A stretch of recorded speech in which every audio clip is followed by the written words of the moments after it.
order for April the 16th, 2019 at 5:30. Let me first call the roll. Councilmember Nakamura. Here. Mayor Pro Tem Lindenmuth. Here.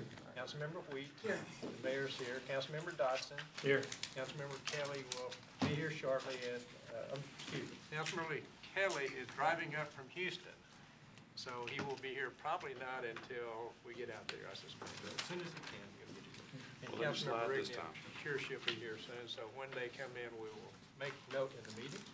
So today we have a very full agenda, and so we're going to have to move right along because we have to terminate at 6:30. So, Mayor and council, this is an opportunity for those organizations who are seeking grants from the city to come before you with a 7 to 10 minute presentation, and that includes questions and answers. So we are going to keep on task this evening. The one new organization before you that you have not heard from before is Catholic Charities. I have advised if you have any questions or need additional information that they will be able to funnel that through the Office of the City Secretary prior to the budget work session beginning. So without further ado, we are going to go in alphabetical order, except we're going to move forward with SNAP first because Jen has a board meeting at 6 o'clock. So Jen, if you take it from here.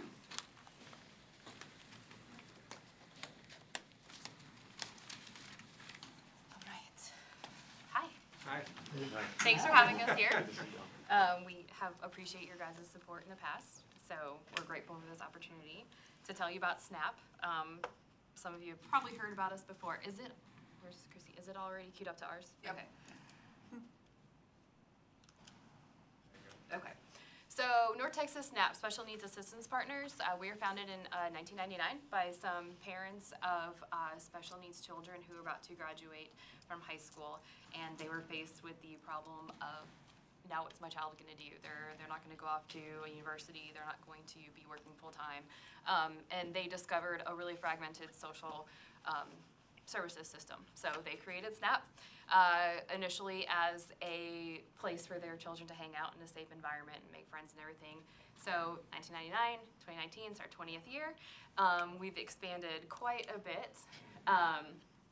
These are some of the main programs that are really kind of what we're all about. We do social activities as well that I'll talk about later, but we're all about keeping the education with our members. Our Jobs Club, we meet once a month at our office, and we discuss job skills that are going to be relatable to any position that our members are seeking. We have done anything from working in a grocery store to working in a restaurant, warehouse skills, and things like that. And a lot of the times we discover that it's skills that maybe you're not going to use in your place of employment, but you'll need in your everyday life. I don't want to work in a grocery store. Okay, that's fine. Are we going to go grocery shopping? You know, you need to know how to stack your groceries. So things like that. We work on resumes, and we work on filling out job applications, and we also do some mock interviews. It gives us a really good chance to get to know our members and their skills and what would make a great opportunity for them. So we have an internship program as well, which they will transition into after they finish the after they've been a part of Jobs Club and we know what they're capable of and what will be a good fit for them. We have an internship program that gives them the opportunity to go out in the community and show what they've learned during Jobs Club. And actually, you can see it's abbreviated. JOBS is just our business support. So we kind of use that as a place where they can talk about, you know, what's bothering them or if they're having problems or anything like that, and they know that that's a safe place and that's not going to go beyond those walls. Our Expanded Living Program is a one-year program that helps our members who are going to be able to live on their own eventually learn how to adjust to living independently. So it's 6 months of workshops with the member and their parent or caregiver and our program director, and then another 6 months of one-on-one coaching with just the member and the program director. So they learn how to live safely, cleanly, things that you and I might take for granted. Ambassadors Club, this is one of my favorites. I see a lot of familiar faces, and you might have seen some of our ambassadors at some activities before, because I've been in this role for just a year now, and one of my priorities is to start getting our ambassadors out in the community, because I can talk all about SNAP, but what you really want to hear is how we've impacted people and our members and what we've done for them. So that's what our ambassadors are for. We love bringing them with us to any opportunity. You'll hear from one of them in a couple of minutes. We love, like I said, bringing them out there so they have the opportunity to talk about SNAP. They can work on their social skills and interacting with people, public speaking, excuse me, and greeting people. And we also have a couple of community partnerships. So the Colleyville Women's Club, actually, we had some ambassadors be their greeters at their meeting, I think, in January. So we've formed a good, and we have one woman who comes to our Girls' Night Out regularly and helps out with our members. And then Runway Theater is a community theater over in Grapevine. And we've partnered with them to give our ambassadors a volunteer opportunity. So whenever they have a show going on, we usually have about 3 ambassadors go over there, and they hand out programs, tear tickets, direct people to their seats. And again, it's just a great opportunity for them to get out there and work on their social skills. Book club is, to be honest, we don't have a lot that participate in book club, but those that do are very passionate about it. We were kind of very close to having to cut book club, and let me tell you all the letters that I got from parents. I was like, okay, we'll make it work, because those who are in it, they love it. The only requirement is they have to read at 8th grade level or above. Everybody that attends gets a chance to choose a book. It gives them the opportunity to discuss new books, and like any book club, read genres that they might not, pick for themselves. But they read it, they learn how to discuss the books, and even if they don't agree, they learn how to respectfully disagree with others' opinions. Some of our other programs, we have an independent living workshop. We have those every Friday, which a lot of the expanded living participants will then go to the independent living workshops. They've talked about things before, such as like financial independence, advocacy, and issues related to the special needs community. Girls Night Out and Men's Club, those are big social programs. Again, we meet once a month for 2 hours, and we discuss, the girls discuss things different than the guys. But we'll have, I know for the Girls Night, I'm not allowed at Men's Club because it's Men's Club, so I don't know what they do. But I know Girls Night Out, we've done, we've had a yoga instructor come, we have done some crafts before, we've had a police officer come talk about personal safety. Some of the other things we've done. We've done service projects. Yeah, we do service projects. That's a very important part. And then, of course, parties, because what program is program without parties? So we have quarterly birthday parties, dances. We just had our spring dance on Saturday. We had about 60 people attend that. And we have a Christmas party and the Halloween party. That's probably our biggest one that we have too. And all those are, I think it's like $5 for our members to attend. That's it. I try to condense everything into 10 minutes. You can see here our vision. We just want to have a community where people with intellectual disabilities and their families have a network that supports independence, choice, and personal success for generations to come. So without further ado, I'm going to let Amber speak. Amber is one of our ambassadors, and she's been working on her SNAP story. Our ambassadors all have their SNAP story, so I'm going to let her tell hers. My name is Amber Adams. I used to live with my mom, but with the support of SNAP's Project Neighbor program, I have been living on my own for 10 years. I have been a North Texas SNAP member for over 18 years. I enjoy going to Ambassadors Club, where I learn to represent SNAP, read the public, make speeches at community opportunities, and be more confident in myself. I also enjoy participating in Jobs Club, Book Club, and Supper Club. At Girls Night Out, I get to meet new friends and spend time with old friends too, while doing fun activities and service projects. I enjoy helping with our parties and dances, making table decorations, and having fun with friends. Being a member of North Texas SNAP is an important part of my life.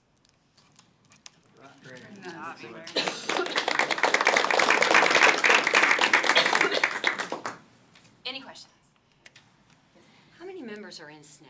So we have about 117 members with disabilities, but our membership includes their families as well.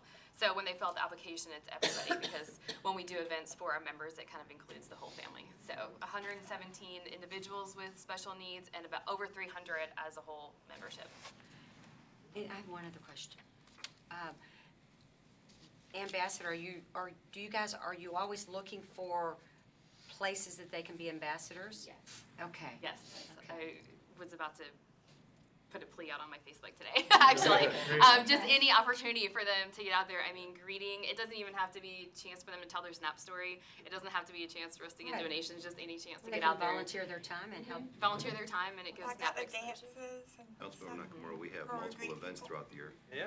Oh, I know, that's why we. So But I'm sorry. we have Well, we multiple have events throughout the opportunities. year where we would certainly welcome that. Oh, yeah, that would be great. Aaron Spicer in the corner. Oh, hey, Erin. Yeah.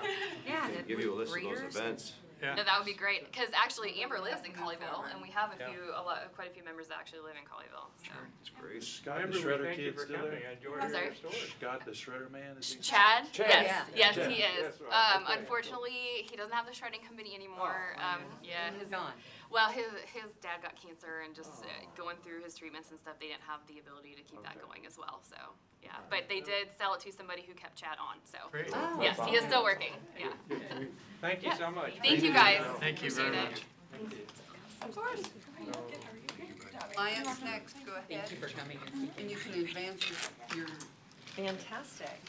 Good evening. My name is Lindsay Dula. I'm the Director of Program Services at Alliance for Children. Alliance for Children is honored to be the Tarrant County Children's Advocacy Center. So we work in a multidisciplinary team when it comes to allegations of child abuse. And then we work towards healing services for our kids and families. We have some very core tenets, one of which is our teamed investigations. That is the idea that we're working in concert and in partnership with Department of Family and Protective Services, with local law enforcement, with the Tarrant County Criminal District Attorney's Office, with a specialized medical team. And when allegations of child abuse come about, we've got specialty services that help support those partners and really help provide those best practice services to our kids and families. We also bring healing services to our kids and families. That's through our Family Advocate Program, which has case management services, as well as our clinical program to provide both group counseling as well as individual counseling for those kids and families that have experienced that trauma. And then we also bring community education. We certainly know that, although I like talking about child abuse all the time, a lot of people aren't comfortable with that. And we know that it's important that we keep that conversation going. It's important not only to educate children, what to do if they're in an unsafe scenario and how to report it, but also what we can charge adults to do to actually do things that can prevent kids from being sexually abused. So with our teamed investigations, we partner, as I mentioned, with the DA's office, with a specialized medical team, with 26 law enforcement jurisdictions across Tarrant County, Colleyville Police Department being one of them, and has been a wonderful, longtime partner of ours. Our northeast area is comprised of 11 different jurisdictions, and Colleyville has always been a really, really strong one. My hair is parted the right way, so you don't see as much white as I have on this side, but I've been part of the team for a really, really long time. I've worked with fantastic partners out of Colleyville. They've always, particularly Colleyville Police Department, they've always been absolutely fantastic to work with. Every other Thursday, twice a month, we all come together as a team just in Northeast and talk about cases. As you guys know, you blink an eye and you're in a different city. Yep. And don't tell the other centers this, but maybe Northeast may be one of my favorite staffings because you really see what a teamed investigation looks like. And where you have folks that are sharing aspects of their investigation and I've hit a barrier or I need ideas, and you have a room full of people who are really working with these families and for these kids to really find them justice.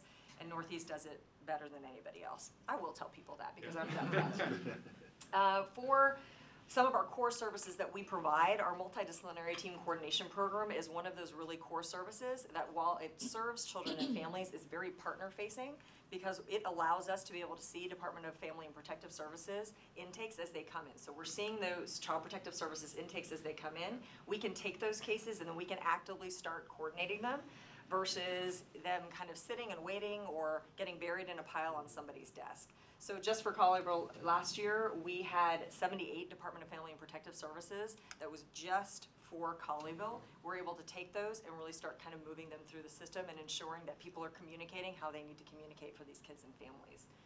We have our forensic interview services, which is an investigative interview with a child.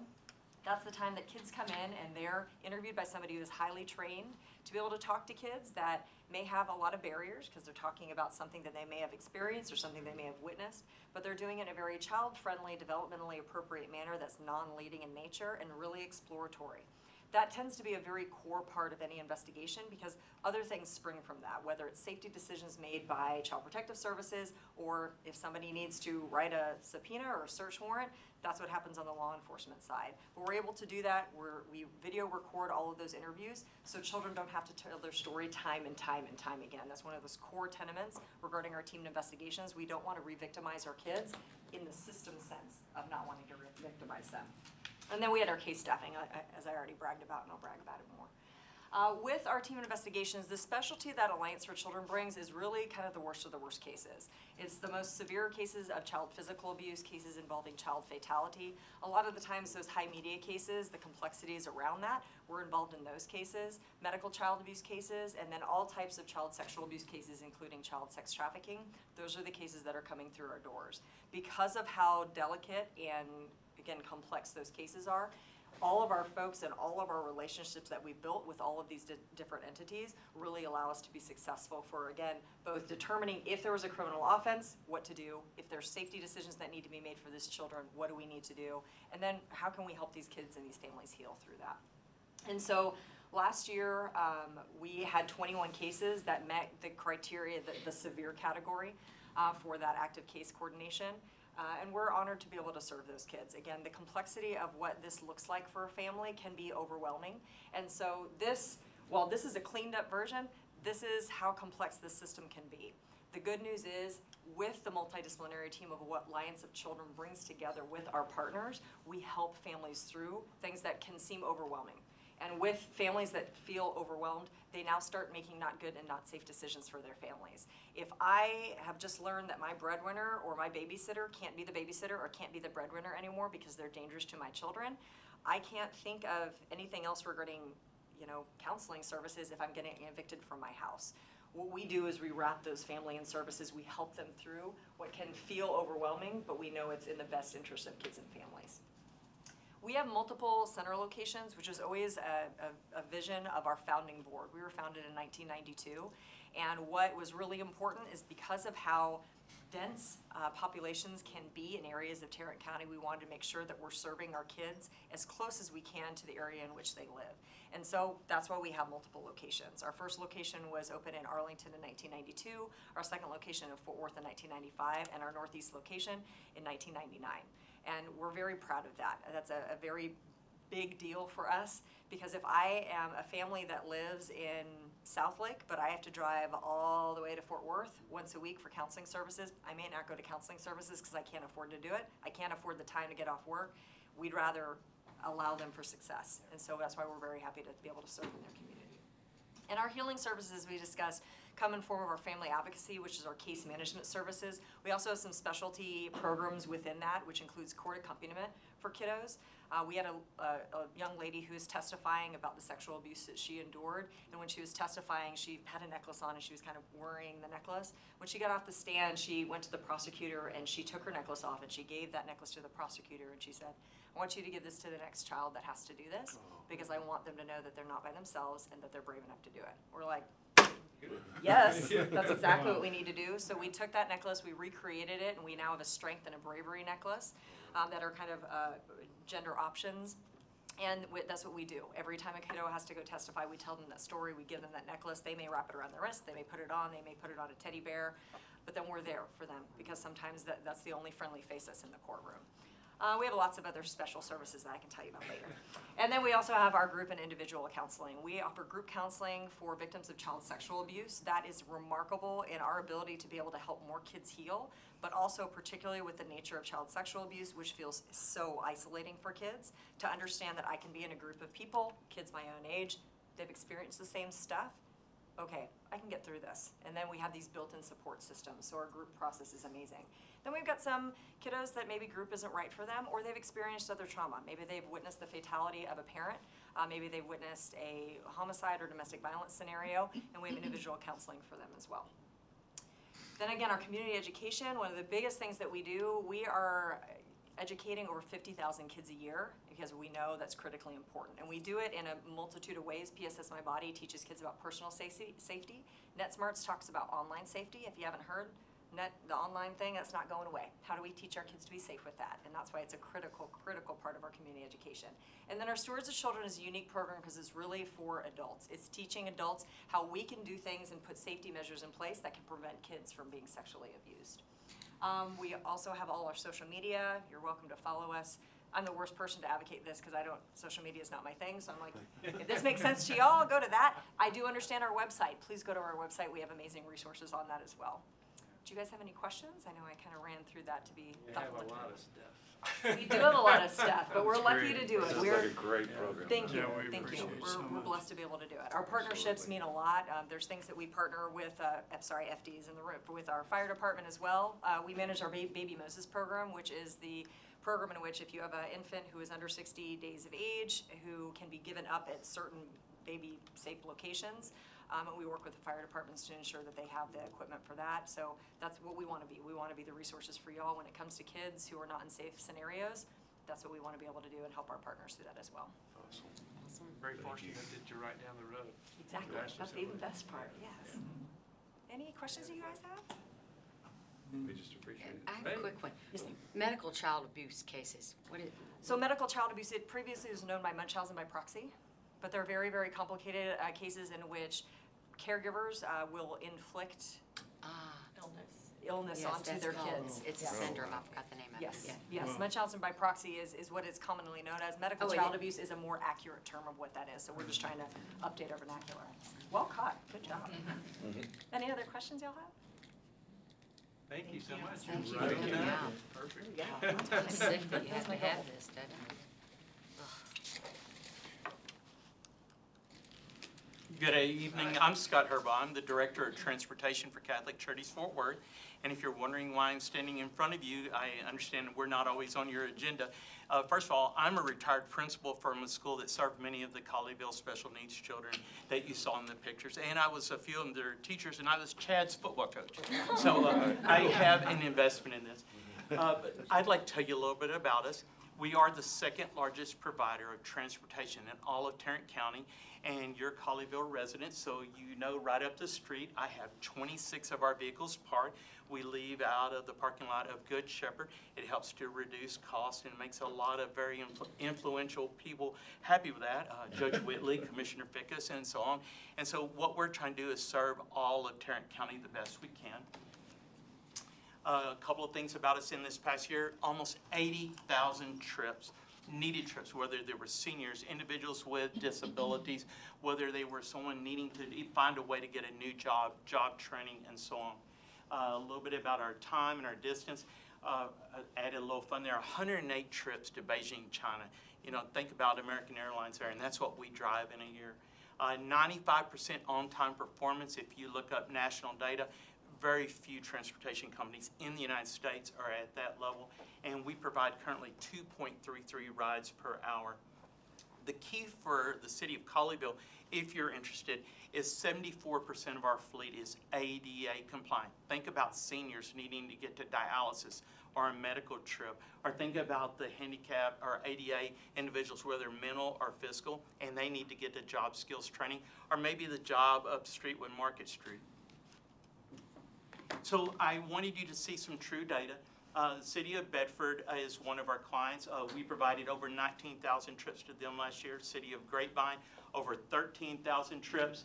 And to break that down for Grapevine, since they're one of your sister cities with your school district, that's 52 one-way trips a day, 260 trips per week.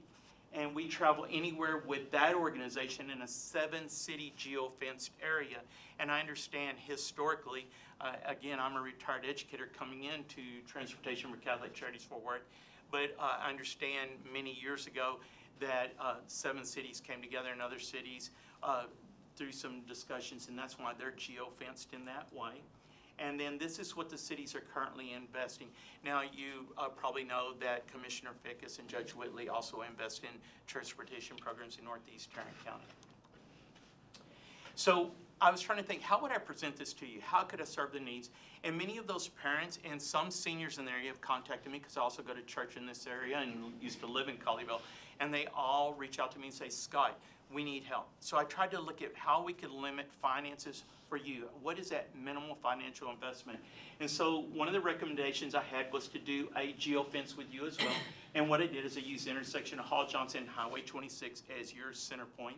And we did a radius boundary of 5 miles from the center point. And that's would give you a little bit of indication that go up to South Lake Boulevard, Highway 10 to the south, Highway 360 to the east, and Smithfield Boulevard to the west. And that would also help with seniors that maybe need to get out to DFW Airport. We could drop them off at the new TexRail TexRail station there at the Smithfield station, excuse me. And then some of the parents said, Scott, what about points of interest? So we added in, as I said, TexRail, we added in Texas Health Resources and HEB, Baylor, Scott, and White. I also looked at over by Stacy's Furniture as Goodwill's skills training for parents with a child with a disability. So what are some proposed service parameters you may want to consider? One is we would serve the city of Colleyville Monday through Friday, 6:15 a.m. to 7 p.m. That means my drivers are hitting the street up here at Good Shepherd parking lot, loading the vehicles at about 5:45, and then we're ready to go according to the need in this area. Services that we would provide at no charge, extra charge to the city of Colleyville is we provide all dispatch and intake and scheduling services. So if you've ever done, not necessarily Uber, but a black car service and you call in, we provide all of that. And not that I don't like technology, but when I schedule a trip, when I go up to Indiana here in 2 weeks, I don't like doing everything online. I like to hear a voice because I want to tell them the particulars of my trip. So we actually listen to the parents or the seniors and they say, hey, I usually don't feel good after dialysis. Can you build this into my trip? As you can see, we provide both non-ADA and ADA vehicles will be available to the city of Colleyville. And city of Colleyville in that first year would have no vehicle contributions at all. By us using a property in the city of Colleyville, the leadership at Catholic Church Fort Worth said, Scott, no vehicle contributions. They're gracious enough to let us be part of their city already.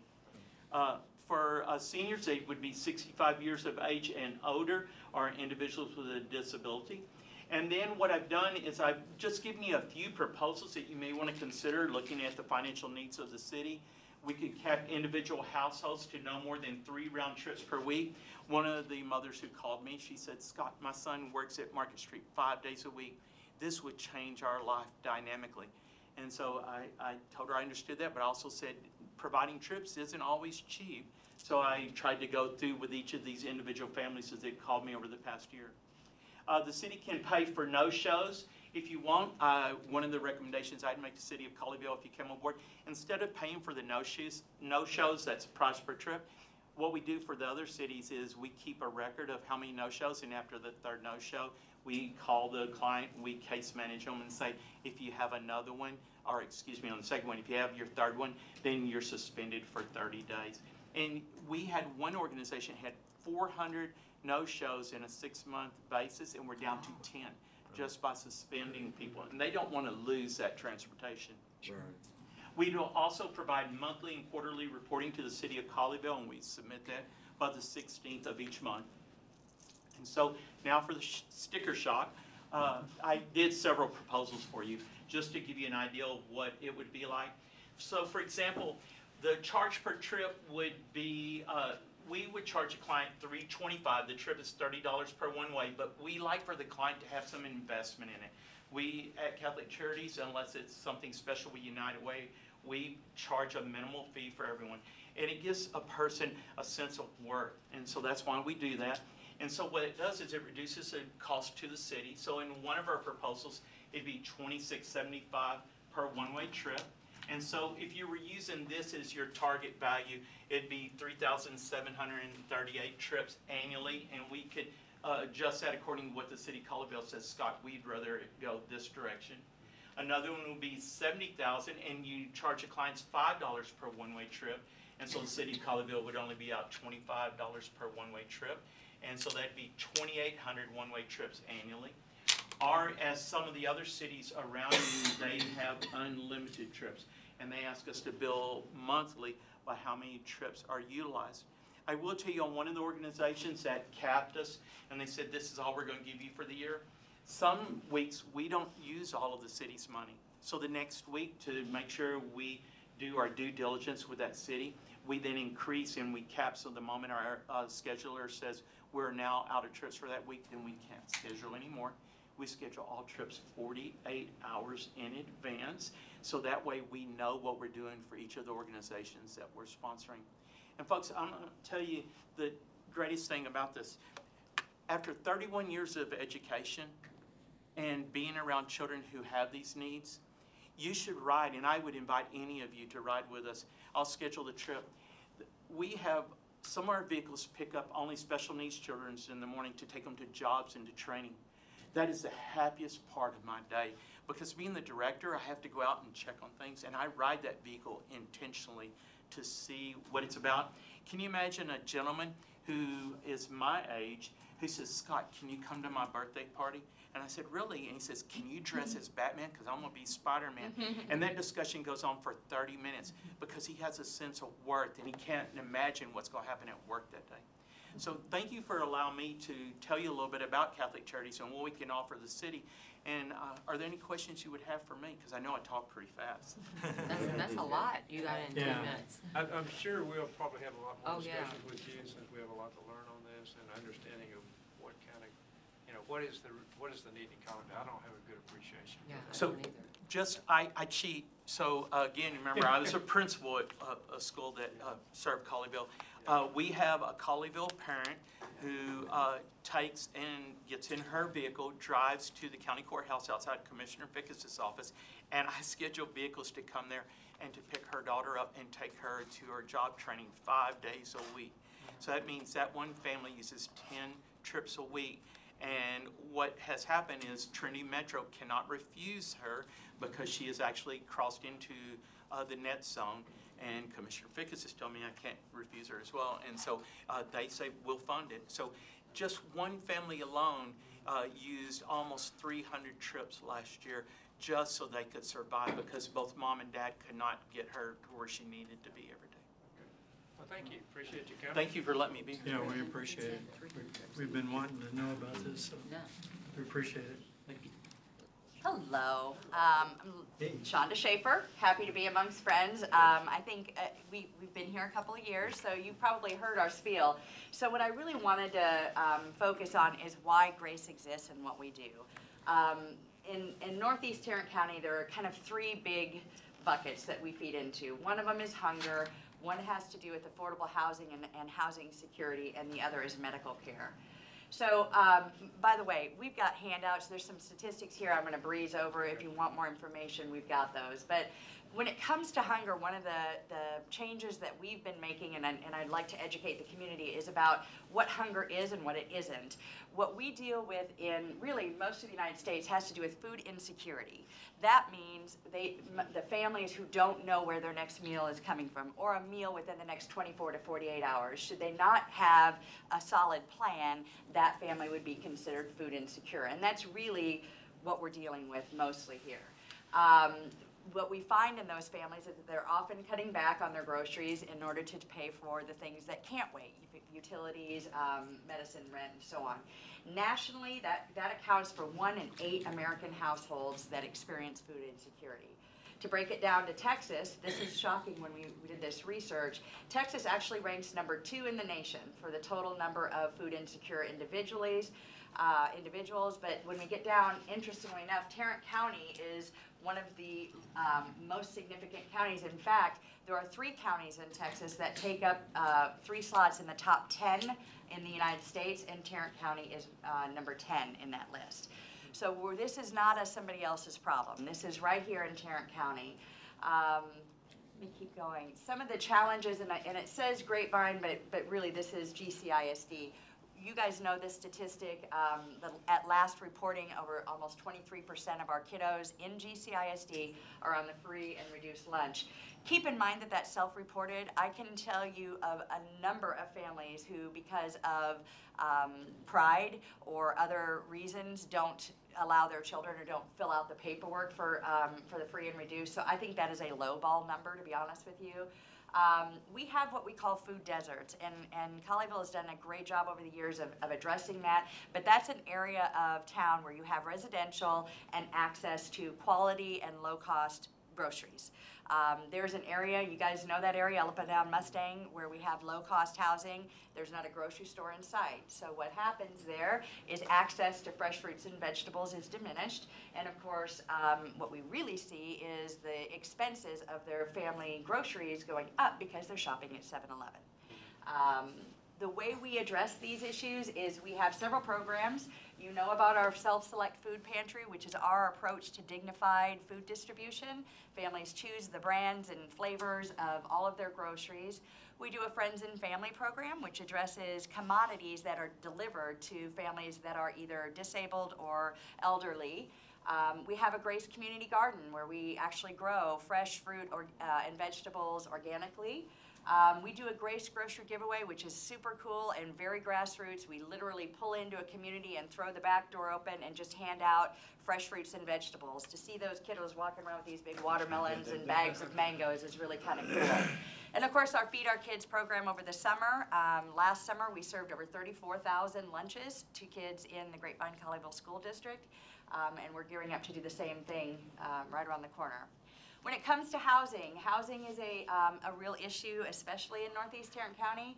A family of 4 needs to make at least $48,000 a year to live in the DFW area and cover basic needs. So if you know what the minimum wage is, you know that's nowhere near that. The Northeast Tarrant County, which is where we're really concerned, our fair market rents are substantially higher, and in some cases double the cost of living in other places in Tarrant County. And as you probably know, that housing stock is very low. Public transportation, we just heard a lot of the challenges with transportation. That's a major consideration. I think it's something to keep in mind. A family with 1 working adult in the home at minimum wage, I mentioned that, is less than 1/3 of that $48,000 estimate.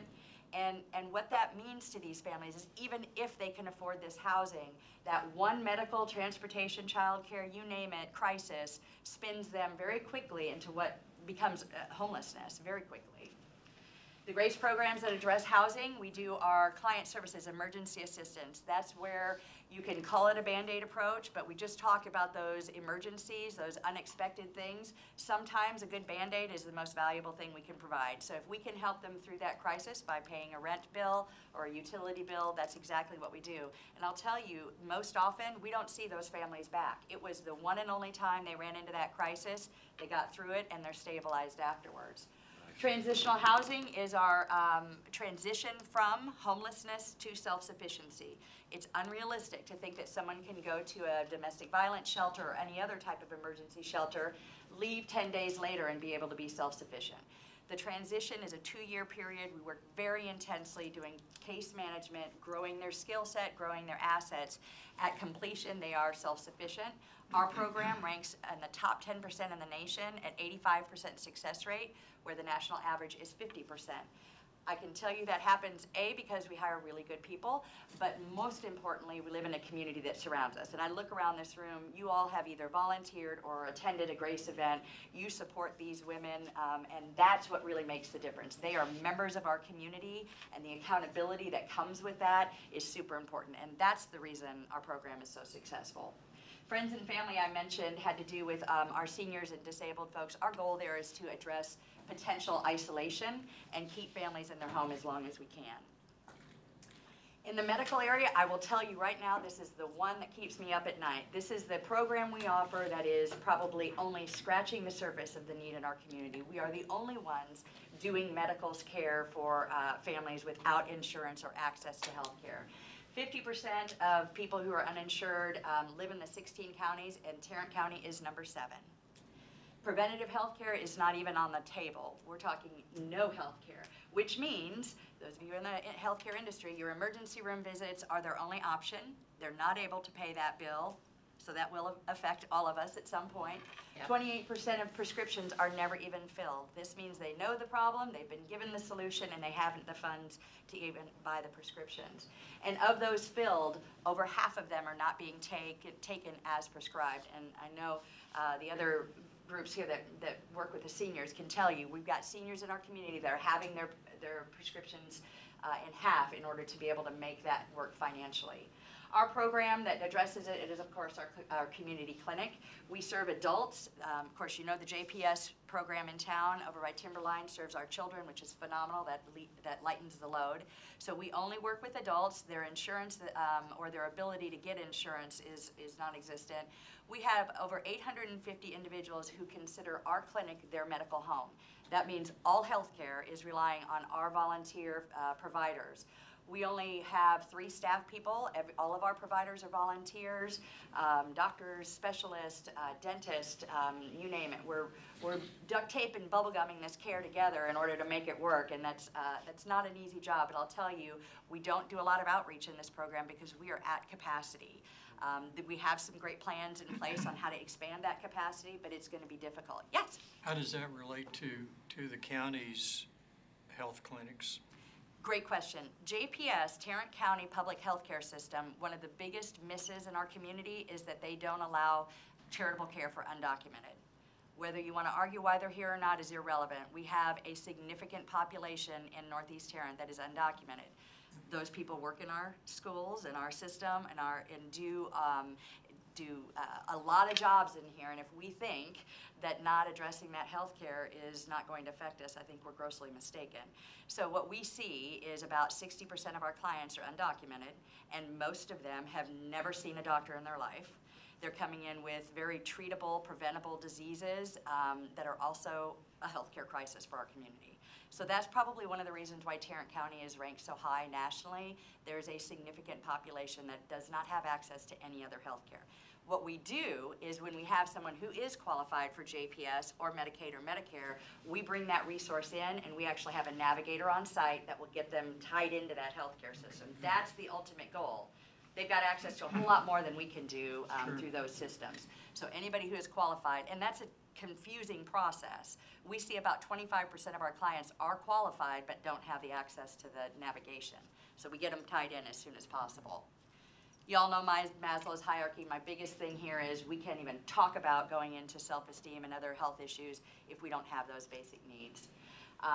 You know our mission, you know who we are. This just gives you a few nuts and bolts about our agency. That's our staff organizational chart and questions. I think I'm 1 minute over. Thank you. Yes. I appreciate your time. Thank you so much. Very good program. And we do have those statistics should you need Thank them. you, Shonda. Appreciate it. bet. You're awesome. Thank you. Thank you all so much for the chance to be here. I'm Mary King with Metroport Meals on Wheels. We are celebrating our 39th year of service to Northeast Tarrant County. We also include South Denton and South Wise counties. Okay. Mission is really threefold. Home-delivered meals, senior center luncheons, and other support services. Isolation is something that everybody has alluded to somewhere along the lines. You can't work with people who are having needs and not face isolation and face the impact of what goes on. Just really cringed one time when I had a board member say, I get why we do home-delivered meals. Absolutely no question about that, but why in the world would we do senior center meals for people who get in their own cars, get themselves there, their cars may be better than mine, and they could go to any restaurant in town and get that meal? Well, yes, no, probably not, but it's the socialization, it is the community, it is there's no time in life, once you get beyond infancy, that there's not a support group, an interest group, a peer group that you associate with.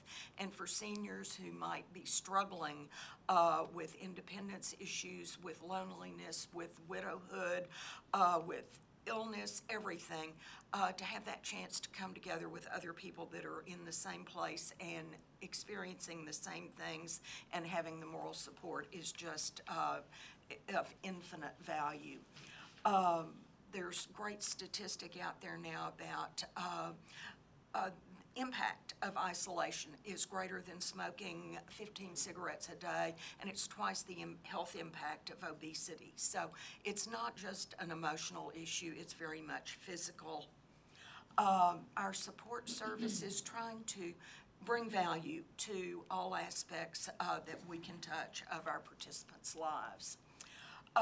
We have from day one chosen to operate without federal funds so that we can be more immediately responsive to needs in the community, and we can address needs as we see them here in the community, not as they're defined half a continent away. We base everything we do on community support, and we are blessed to be in the midst of communities that care deeply and act on that care.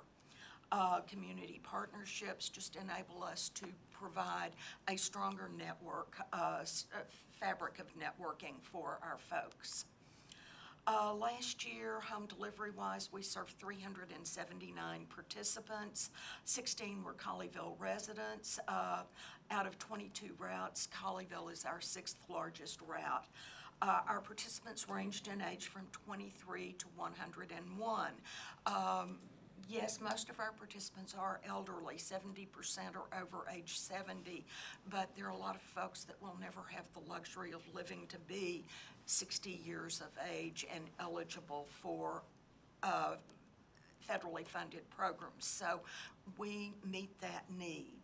The assistance can be ongoing. It can be short-term, long-term.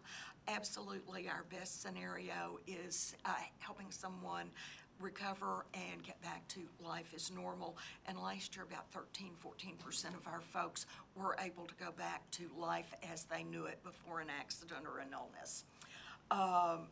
Over 400 volunteers assist us in the delivery of the meals. Right now, we provide 58 senior center luncheons per month through 12 different sites. It can range anywhere from once a month to 3 times a week, but the community really lets us know what their needs are and what they would like us to do, and we appreciate that partnership and work along that schedule. Right now, we are hosting 2 luncheons in Colleyville at the Senior Center, 1st and 3rd Fridays of every month. If you are free for lunch on one of those days, please come join us. It's a really happy place to be. We really concentrate on trying to make the luncheons special events that the seniors enjoy going to. In Colleyville, since they're every other week, they really take on an even more special aura, and it's so much fun to see the seniors dress up to go to lunch. Our other support services, staples for seniors, many of our folks get the only meal they eat during the day at a senior center luncheon, or they may get their hot meal at noon as their only official meal. So to be able to take out pantry staples on a monthly basis to help them be sure and have breakfast meals or weekend meals is extremely important. We sent out over 3,200 nutritional supplement meals last year at no cost. A federally funded program would require a doctor's prescription to be able to provide that. And for those of you who wonder about our teen court, one of the opportunities for teen court participants is to provide that boost or insure for Metroport Meals on Wheels. And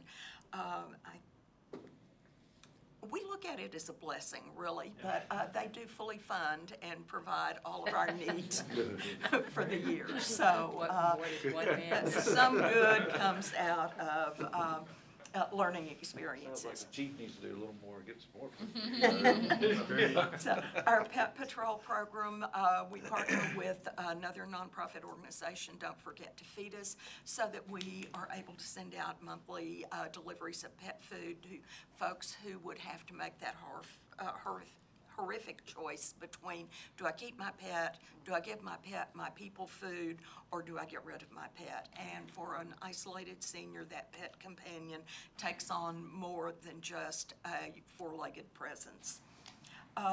Share the Love stocking tree provided over 1,000 gifts last year for our home delivery participants. Again, personalized, wrapped, affirming that they really still are very important members of our community, and they are our neighbors, and we care for them. We work to try and structure programs that have a solid community basis. We partner with our communities, with volunteers in the community, and it really is a total quality of life situation for everybody involved.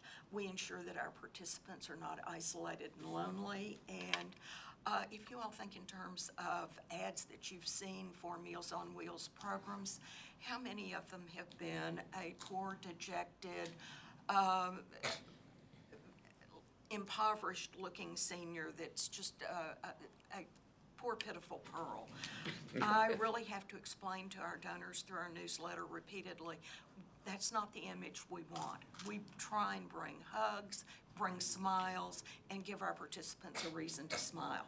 It takes a whole lot less energy to smile than it does to frown or cry.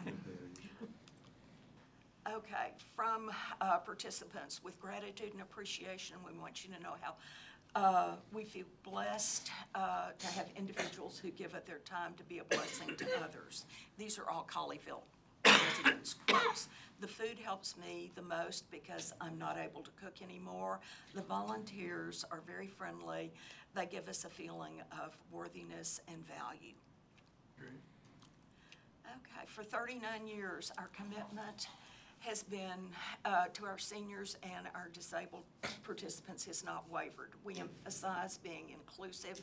We always try and approach things from the standpoint of how can we meet this need.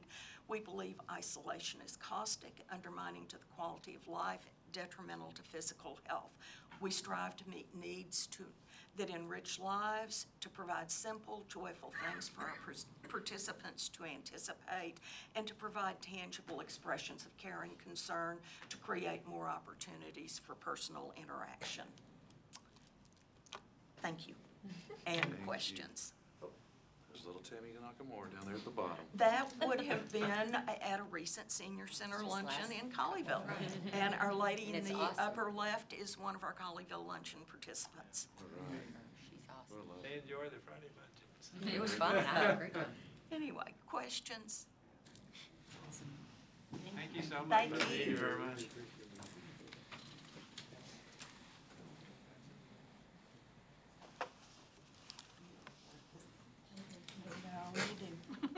Don't worry, we do the same things. There you go. No telling.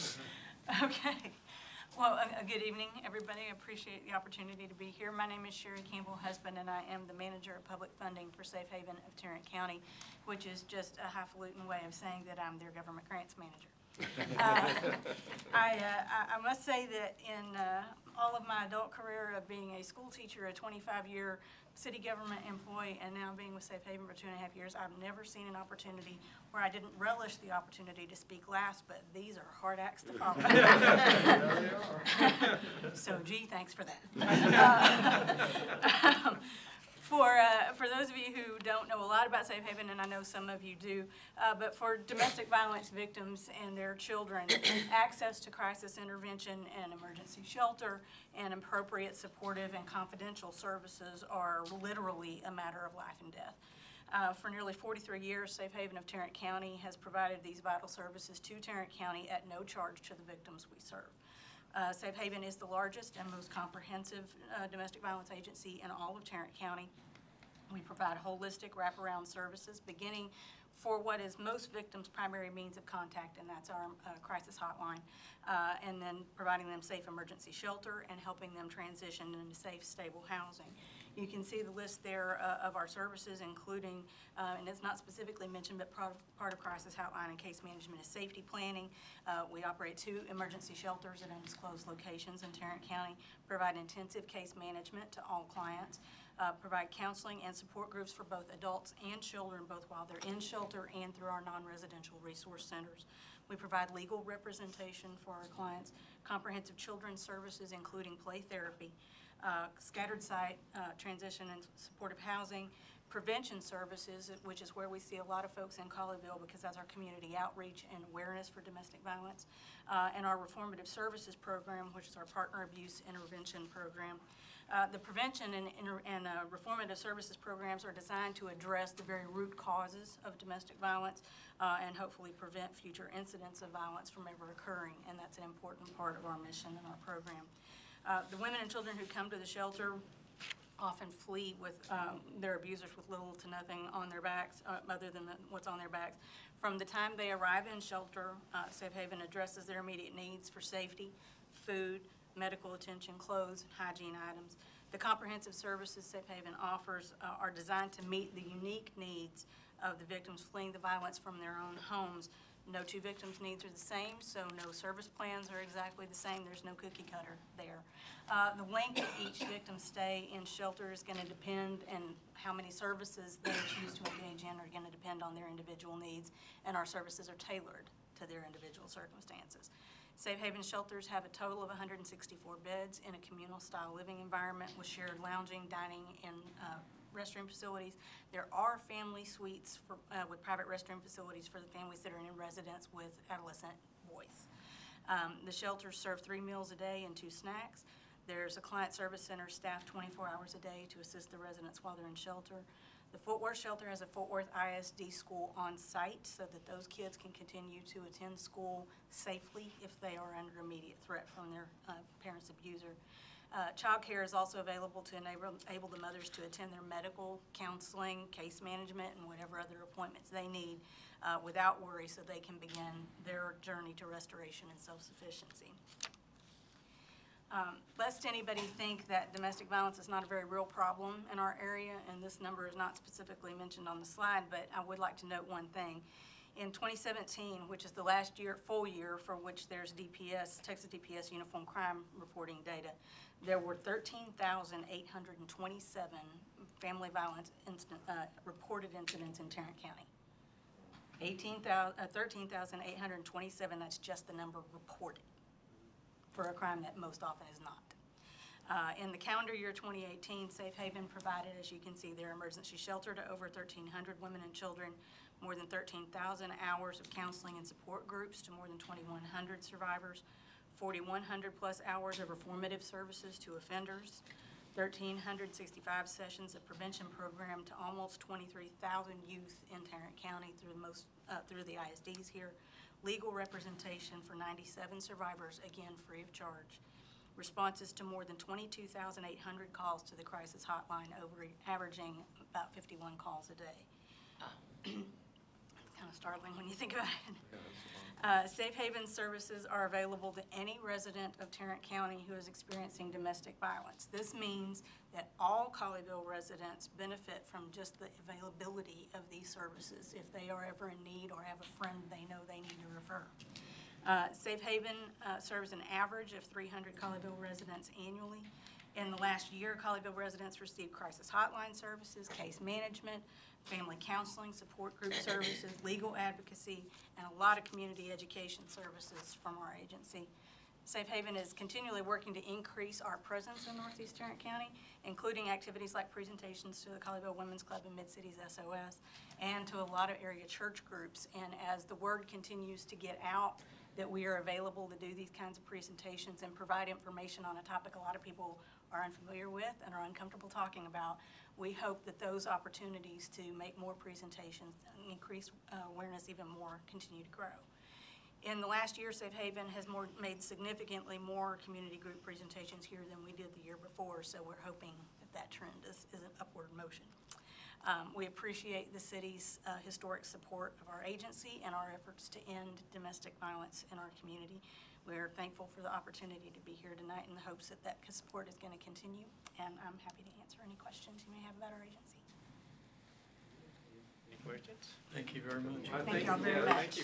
Thank you all for coming. Absolutely. It's, listening to all this, it's very helpful for us to y'all come. I know, right? And it's striking to listen to all these and all the services and how they kind of fit together, and they serve all total quite an array of services for our citizens. So thank you for doing that and the commitment, and thank you for coming. Thank you so much. Appreciate y'all. Thank you very much. Thanks so much.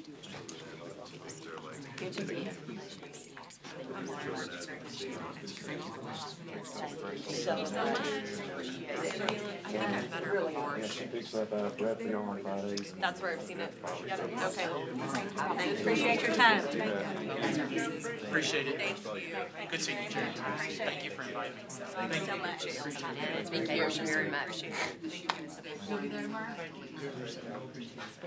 Thank you for all you do.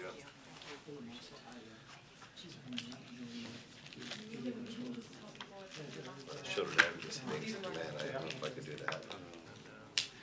Okay, so that's really all we have on the agenda for the work session. I don't have any items for the regular agenda tonight, anybody? I mean, we're not moving anything.